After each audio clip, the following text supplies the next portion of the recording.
Hello, my name is Yana and I'm a real beauty, and I wanted to show you this new eyeshadow look that I've been experimenting with. So for all makeup looks, we start with priming. We prime our eyelids and we prime our skin.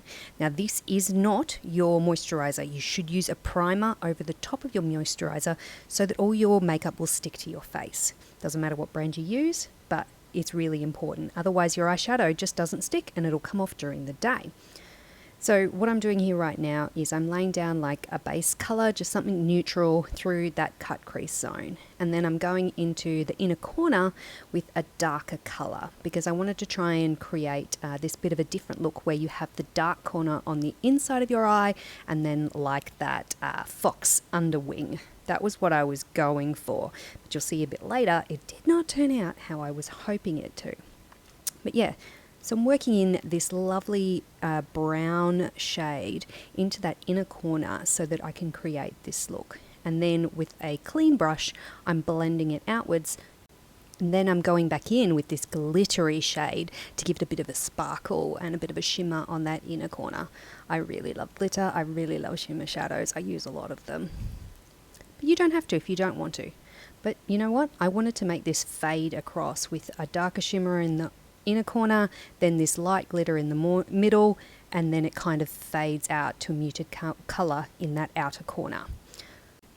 Now I've grabbed a purple liner, and what I'm doing is I'm lining under my eye and up out the corner to make it look like a reverse catch-eye look. And in this moment, my husband scares the bejesus out of me. He walked around the corner and I didn't hear him coming. Anyway, back to the reverse cat's eye. So I was trying to smudge this purple liner under my eyelid and out to the corner. And you can see that I just keep going back in. I start on the other side, I do the side, and then I get the brush and I go in again and try and smudge it out. Now, I actually cut out a good 15 minutes of me going backwards and forwards, putting more liner on, trying to smudge it, putting more liner on, trying to smudge it, getting the angle wrong. And this liner just would not do what I wanted it to do. I clearly had the wrong type and I should have given up at about this point before I'd done it 17 freaking times. But I really wanted to show you that sometimes you've just got to play, and if it doesn't work, you've got to change. But that's the great thing about makeup. We can just, try again. We can try again. We can try again. It comes off really easily. And sometimes we just get it wrong. And I think it's really important that I show people that even I, who has been obsessed with makeup for like 20 years, I still try something new and I still get it wrong. Anyway, back onto foundation now. Now you can see this foundation is actually quite pale on my skin, but that's okay. I will warm it up with some bronzer shortly. I also accidentally had the light on in my bathroom on a really cold white light. I can change the colour of the light, and so it actually makes me look even paler. But later on you'll see me flick the switch over, and I've got some photos at the end which do show that I'm not actually a ghost as I appear right now. Now with foundation, really important to keep working it in, keep putting it everywhere. With your under eye as well, with your concealer, you've got to keep working that in. You go down and across and down and across, and you've got to do it over and over again, because the more you pat and the more you move across and the more you push it into your skin, the better it will sit all day long. You can see that I actually add 2 layers of concealer. That's because I really have big bags under my eyes most of the time, and I find that adding that extra layer of the concealer when I'm doing like this full beat really heavy foundation, I need that extra layer of concealer, otherwise it's far too obvious, these big grey bags under my eyes. Now I'm going to go in with some powder. This comes in a little compact and it's got that little sponge, but if you use a big fluffy brush, you just get a 10 times better result on your foundation finish and the way it sets. But it was this point in time that I went, no, I hate my eyes. I really don't like how this looks. I want to start again. So I cut out removing that eyeliner, and I then got a angled brush and a lavender shadow, and I went back in and I started again. I started with a really pale lavender because I was like, I don't want to screw this up a second time and I don't want to mess up what's already been done on the top of my lids. So I started with the pale lavender. I then got the shape of my eyes, my wings. I got them in the same direction because they are never the same. Ugh, every time. Every time you got to try and fix it up. And so I started with pale lavender, I then used a deeper lavender and then a third lavender to just slowly build up that colour, make sure I had the angles right. You see me often going between a little hand mirror in front of me and looking straight ahead at my big mirror in my bathroom, because it makes a big difference if you're looking down at a mirror than if you're looking straight ahead, because like your eyes naturally sag when you're looking down, and I find my wrinkles, if I look at a mirror in my hand, the wrinkles, the way the line looks will be different than as soon as I put my head up and look straight ahead. It's the same as when professional makeup artists do makeup on other people. They'll ask them to close their eyes, open their eyes, look up, look down, as they're doing things like the eyeliner and wings, because the shape of your eyes just change depending on how you're looking. Okay, now that I'm happy with my eyes, I went in with a bronzer to try and warm up my skin a bit. And you can see that pale light still. Very shortly I realised why everything looks so different from what's on my camera and what I'm seeing in front of me in the mirror. And I switched the light over. But because this foundation is quite pale, I'm really trying to warm it up by making sure I get a decent amount of bronzer. I do like to do under my chin and the sides of my neck, and then I'm like, no, I want to add more. I prefer using a fairer bronzer and spending 5 minutes. There you go, change the light, finally realised.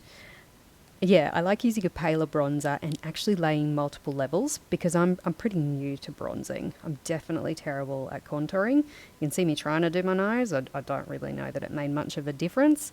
But, you know, at the very least it gives a bit of a look to my face and a bit of shape.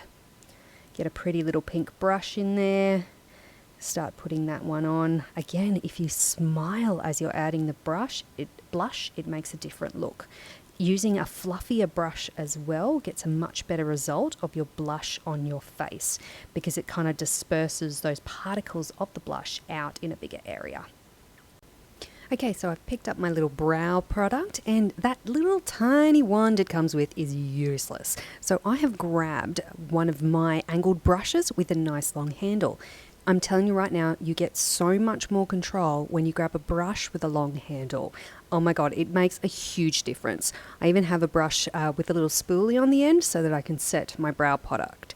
But those tiny little ones that they're half the size of your thumb, they're useless. They are less than useless. They are no good at all. You need to invest in a good angled brush, 100%, as well as a couple of blush brushes.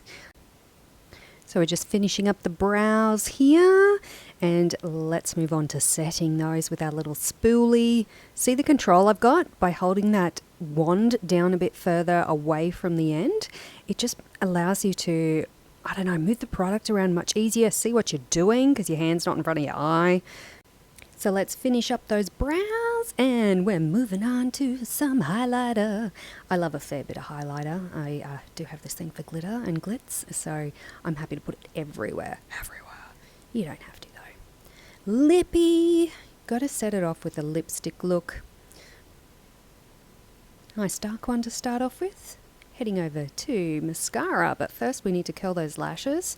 Honestly, I don't curl my lashes every day. It really depends on how they're looking. Like sometimes you wake up and they're perfect, and other days you're like one is completely squished and flat and the other one is not. Anyway, some mascara. You cannot have a look without mascara. I'm sorry. Anybody who doesn't wear mascara is like just insane. I don't understand it. Like if I'm absolutely running out of time and have very little time for makeup, I will still put on mascara. It is like a necessity. Gotta have the mascara. But then as I looked up, I went, I'm not loving that lipstick so much. I feel like it changed a little colour as it sunk into my face. Anyway, so I changed for a bit more paler look. I thought that went better with the eyeshadow overall. I did want to deepen that inner corner because I'm like, well, if I'm doing the reverse eye, I really want people to see it. That's the whole point. So I added a little bit more. And finally, gotta have some lashes. Now, I actually count. That's what you can see me doing. I actually count to 120 to try and make sure that that glue goes off before I try and put it on my face. Because literally I will sit there and like put it on after 5 seconds and then it'll fall off because I'm a very impatient person. So if I'm not actually counting, I will not wait. I'm terrible at it. Anyway, but I'm still not that great at putting lashes on. You can see that I'm fidgeting with that one a bit, trying to wiggle it into the right spot. But you've just got to practice, honestly. You've just got to keep trying to wear lashes. And the more often you do it, the better you get at placement, the better you get at knowing how much glue to put on there, better you get at knowing how much time you need to wait for that glue to go off and to set. This time I decided to fix that little bit of a brow while I waited for the glue to go off. I have a little hand fan off to the side that I'm actually holding the lashes in front of right now, which does help speed up that drying process of that glue by, about 30 seconds. And there we go. I've got the next lash on and we are almost done and ready to party. I'm super excited. We're going to the theatre with some friends today, so wanted to get dressed up, wanted to try something different and have a really great day and have a bit of fun. Finalising the mascara, making sure that my lashes sit into it, and we're done. Here are some photos. So this is the end look and outside under a bit of light. Bit of fun. Got to play with the filters once in a while on Insta, don't we? Yeah, I had a bit of fun with that one actually. I was dancing around. So yeah, I hope you liked this look. I hope you're willing to give it a try. And if you have got any questions, please hit me up. If you want me to do anything specifically, I'm new to all this, so I'm all about us being all real beauties and looking after each other. So thank you. Bye.